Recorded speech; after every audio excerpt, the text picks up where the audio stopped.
शुक्लांबरधरं विष्णुं शशिवर्णं चतुर्भुजं प्रसन्नवदनं ध्यायेत् सर्वविघ्नोपशान्तये।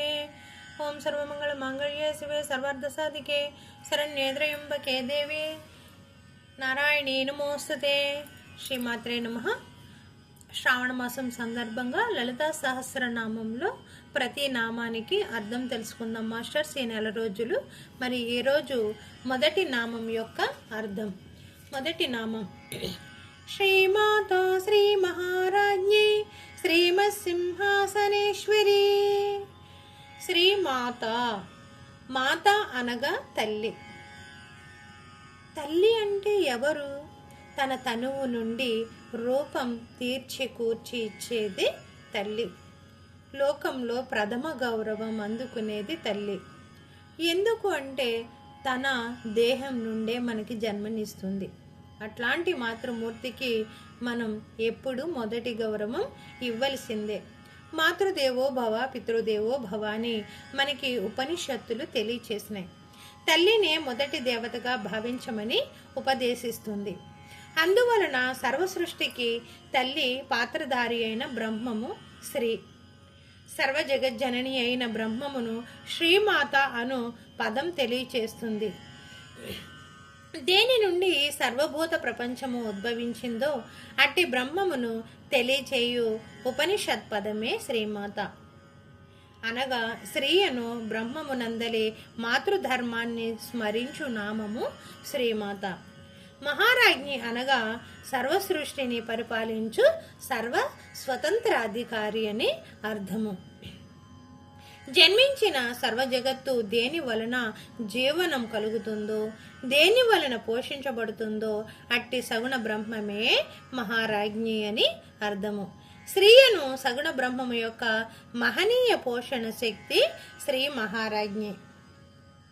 ఈ శ్రీ మహారాజ్ఞి ఉపాసన మహత్వ సిద్ధికి అనగా బ్రహ్మత్వ సిద్ధికి హేతువని భావన తెలియచేస్తుంది. మహారాజ్ఞి ఉపాసన చేస్తే చక్కగా మహత్వ సిద్ధి కలుగుతుంది. సింహాసనం అధికార సూచకము. అంటే సింహాసనం మీద కూర్చోవడం ఒక అధికార సూచకము.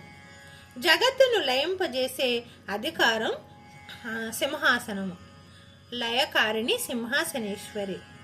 ఈ సర్వజగత్తు దేని యందు ప్రవేశిస్తుందో అనగా దేని యందు లయమవుతుందో అట్టి బ్రహ్మమే సింహాసనేశ్వరి. బ్రహ్మం యొక్క లయకారక మూర్తి సింహాసనేశ్వరి. జన్మించిన ప్రతి జీవికి మృత్యువు తప్పదు. మృత్యువాత పడిన జీవికి ముక్తినిచ్చుట అనగా తన యందు లయింపజేసుకొనుట.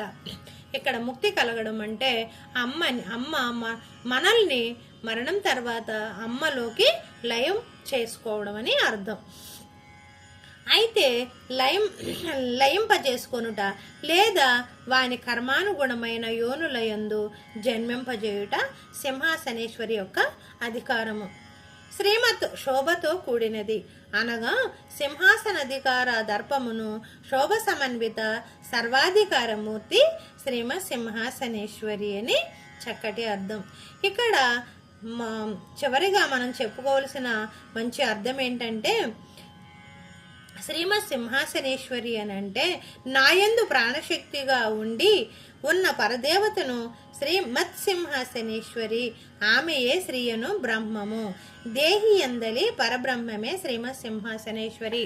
మన దేహంలో చక్కగా తిష్ట వేసుకొని కూర్చున్న ఓ బంగారు తల్లి, నా కన్న తల్లి, నన్ను కరుణించి కాపాడు, నన్ను పోషించే నా తల్లి, నన్ను కరుణించి కాపాడమని చక్కటి అర్థం తెలియచేస్తుంది.